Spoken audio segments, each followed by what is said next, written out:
Hello again, everyone. This is Dennis Sullivan, Sports Snippets, September the 8th, Sunday, Week 1, NFL, Week 1. Here to recap Dolphin games. I'm going to be helping you guys throughout the year talk and discuss a little post-game reaction to the Miami Dolphins as my voice begins to crack after watching our first game against the Baltimore Ravens, and we'll get to that in just a second.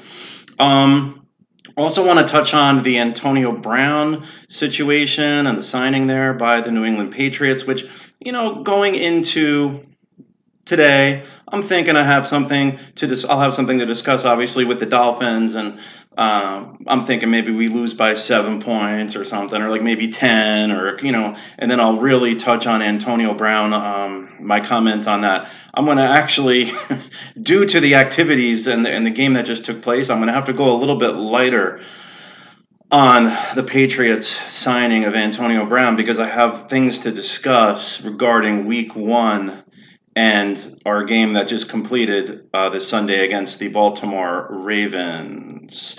Okay, guys, don't forget, please like and subscribe below should you want to do so and like the content, which I certainly hope that you do. Now, regarding today's game, all right, so it's Week 1. Everyone's getting started here. First game of the season, Baltimore Ravens come into town. To say that game was tough to watch was like probably the understatement of understatements. It was, especially in the second half, and it got so difficult to watch. Probably the worst performance I've ever seen of a Miami Dolphin defense, that's for sure. Nothing really good. I mean, there were a couple of, I will point out a couple of things that I liked regarding this game as far as individual performances, just a few things. Whew. But everything was either not good or was of a big concern. And there's a lot of work that needs to be done, guys. That's for sure. We have a lot of work to do for this season, and it won't get any easier next week when we play New England Patriots Week 2. That also is a home game at 1 o'clock. But let's discuss this game. Okay. The funny thing is, it got off to a good start with we had a really nice special teams play to get the game started. We catch the guy inside the 15, right? The returner. Great special teams play. Baltimore starts the first drive, deep in their own territory, right? And that was it. From that point, after the opening kickoff, yeah, it was all downhill. 50-yard run right off the bat, followed by an 11 and a 13-yard run. Okay, we're looking at 63, almost 75 yards, 74 yards between three different running backs to open up the game. Eventually setting up a 1-yard touchdown. Ravens go up quick. Then they hit that slant over the middle, which went for about 50 yards to make it 14-0. So before, you're going to the refrigerator, getting a soft drink or whatever it is that you're eating or drinking or nachos, we're down 14. Game's just getting started. I mean, we're barely getting underway. Then we have, with just over 6 minutes left, then it really falls apart for us because then there's the 83-yard touchdown pass, and then the 33-yard Willie Snead for 33 yards. Wrote on my notes here, we were down 28-0 with just under 14 minutes left in the second quarter. We were down 28-0. That's a little over a quarter. That is absolutely shocking. It's absolutely almost unexplainable, when you think about it. I mean, it's really rough to go into a season and just start off your first game just like that. And I wish I had good things to say. I mean, we watch these games. It is fun. I mean, it's the NFL, right? It's something that it's fun to follow. Whew, but that was rough. That was rough, guys. I tell you what. I'm looking for explanations, and looking for other things to say, Lamar Jackson was fantastic. I mean, he started off 7 out of 7 for 196 yards and 3 touchdowns right off the bat. Um, he was amazing. If you stick around to the end of this video, we're gonna my quiz question, trivia question, if you want, if you will. What was Lamar Jackson's passer rating today? Everyone, just take a guess. You just take a guess what his passing rating was. I'll give you a hint. It was pretty good. It was pretty good. Then we get a little bit of a drive going. We start to get into Fitzpatrick. I really don't want to. I definitely don't want to hear the Fitzpatrick criticisms regarding week one. I mean, he's running around just trying to avoid guys chasing after him. I mean, the pass blocking was close to non-existent at times. He was running. He only got sacked twice. So you go to the statistics. You can say, all right, Fitzpatrick gets sacked twice, but he was hurried and rushed and hit numerous times, numerous occasions. We did have a nice stop there. It was third. Let's see here. When we eventually wound up being then 28-0, as we all know. We had a defensive holding. They still scored. They still scored on that crazy touchdown pass. The offense. I mean, I did put on my notes here. Fitzpatrick had some. He did have a couple of good throws down the field. I mean, he really did. He had a nice pass. The interception was horrible though. That was a terrible pass. He had that nice quick one to Balaj out of the backfield. We had a third and set. Now we were down. This is early in the game. 3rd and 17. We ran that wide receiver screen. I could tell the crowd was getting a little bit restless. I'm not sure what was up with that. When I look at the game defensively, obviously we were absolutely atrocious defensively. Absolutely atrocious. Like one of the worst defensive performances I've ever seen by anyone. Our offense was a little bit. When it came to it wasn't good either, but at least some of the execution was a little bit better. The play calling though, like referring back to that 3rd and 17, guys, I mean, come on, with the wide receivers, we're still in the game.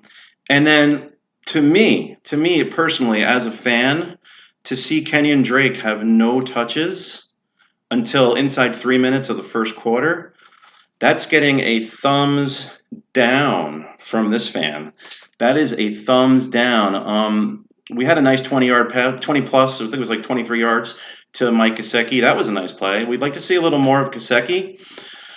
One guy that did show up for us that actually looked like he was ready to go, and he made a tremendous catch. Was a nice 49-yard catch here.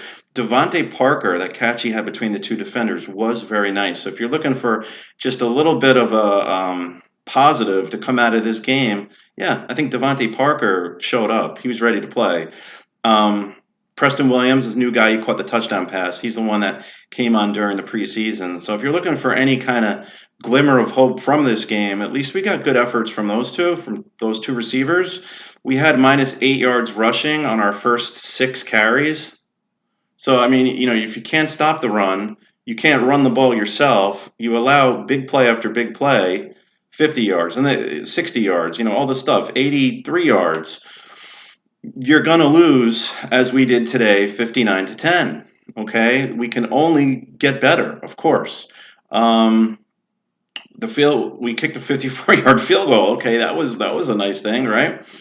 So we kicked the field goal, and then we stop. So there was a time in the game where actually for a moment there you were thinking, okay, maybe we can go into the half like 28-10, or there was like a glimmer of hope, just a glimmer of hope to keep this somewhat respectable in the first half when we'd stopped the Ravens on a 3rd and 1. They punt, and then the absolute unexplainable drop of a fair catch at the 10-yard line sets them up right there, a dropped fair catch. Now we're down 35-3.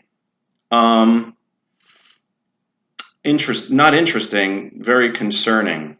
I was a little bit surprised to see the fake punt that Mr. Coach Harborough tried to do and successfully did, up 35-3 with a 60-yard gain on the direct snap. That was a little bit interesting. Ravens set franchise records today. Most points scored in the first half, 42, and a franchise record 59 points scored in today's 59-10 win against the Miami Dolphins. Marquis Brown looked phenomenal for the Ravens. I mean, some of this, though, we got to not only give credit to the Ravens. Hey, Ravens may be a serious contender. I mean, they did win their division last year. Marquise Brown looked awesome out there. They ran the ball great. Of course, Lamar Jackson was phenomenal. They held us defensively. The Dolphins did not convert a third down until about a minute left in the first half. We were 0 out of 5 in third down conversions, and going into the end of the first half, I should say, and then we finally converted one. So to say that this game was tough to watch, guys, there's even a few more things. I'm just going to kind of stop. I'm going to end right now. I'm going to end like the laundry list of things that really didn't go well at all. You know, it was amazing because it was a great play to start the game. Great special teams kick coverage. And I mean, it just kept getting worse and worse and worse. And Coach Harborough owns us. He owns the Dolphins. 8-1 against the Miami Dolphins in his career with the Ravens. He is 8-1 against the Dolphins. You own a team. When you're 8-1 against the team in the NFL, safe to say that you own them. You do. Moving forward, I'll say, here's the real frustrating part. The fact that we got down early and stayed down and allowed big play after big play after big play. Couldn't run the ball, couldn't convert anything on third down.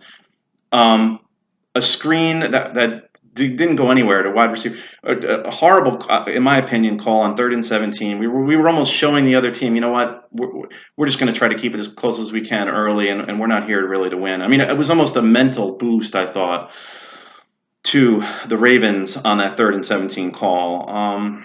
The way it played out, it was just so discouraging, and I haven't even brought up the fact that we all know this. This was the first game for Coach Flores, and the team comes out and just absolutely just lays down. Really, I mean, we didn't. It almost looked like, how in like the warm-ups, teams come out, start running a few plays, a couple passes, a couple of runs, things like that.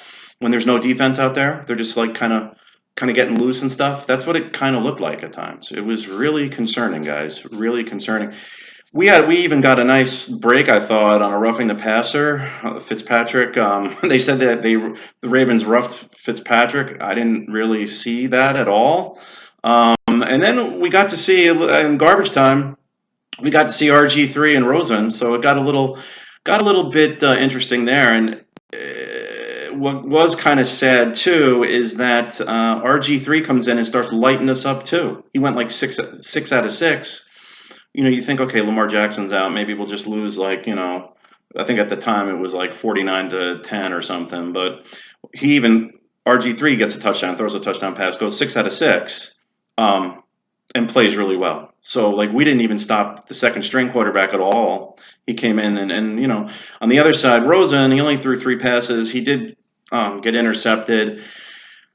I was kind of in the middle on whether he should have came in or not. The announcers were touching on a point where they said, well, they're going to probably not play Rosen early on until, they kind of fix things with the offense and things like that. And I'm guessing they meant the offensive line, because certainly that was a big concern with pass blocking. And they were saying really that they don't think or believe Rosen should really get much time for safety reasons. And that Fitzpatrick is good at getting rid of the ball, understanding the pressure, and at least not taking all the hits. You know what I mean? with a quickly releasing the ball, whether it's incomplete or he throws it away, what have you. He's good in those situations. But they did bring Rosen in. It was obviously garbage time. At first, I was kind of like, but then I said to myself, you know what? Get him in there. Let's get him some experience. He also took a few hits. He took one. I thought it was a pretty big hit.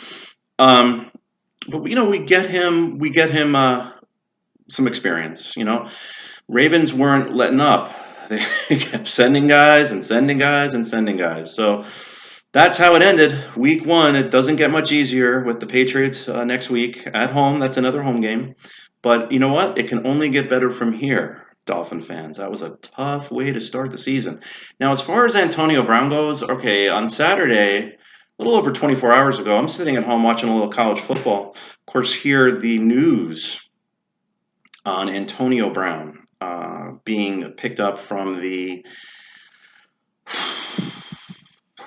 New England Patriots. It was frustrating.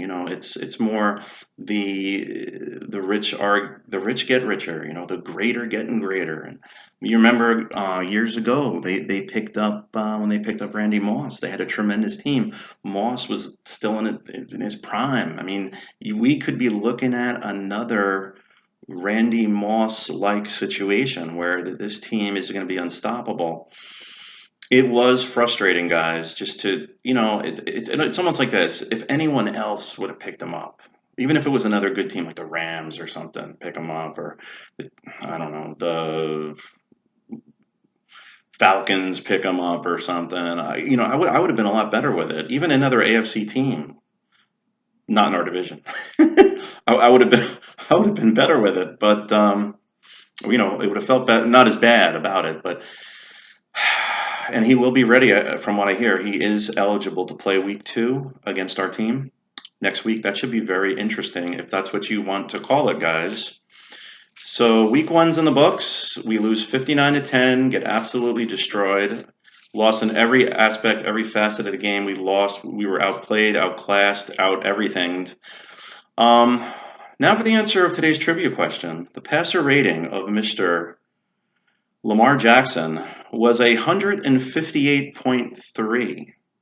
Now, this last little snippet, if you will, I can't say I'm 100% certain on.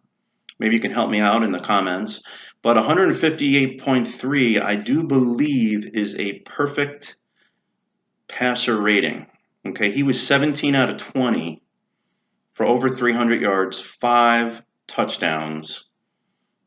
Of course, he didn't throw any interceptions. I mean, he was phenomenal. And not to take any credit from Lamar Jackson, because this could be a huge year for him. Of course it could. He's a good player, and he's a young player. But we made him, I'm not taking any credit away from him.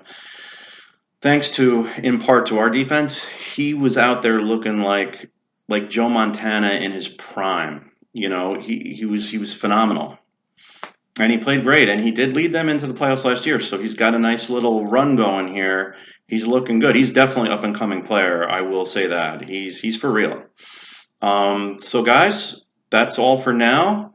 Week 1 didn't go too good, of course. We're just going to go out there and learn from this, hopefully. The players will. They'll work on all the things that went wrong, because there were plenty of things that went wrong. The big plays, unacceptable. Early in the first half, big play after big play after big play we're allowing on defense. So again, this is Dennis Sullivan, Sports Snippet, Week 1, September 8th. Please don't forget to like and subscribe. I will talk to you real soon. And until next time, you have a good day. Bye-bye.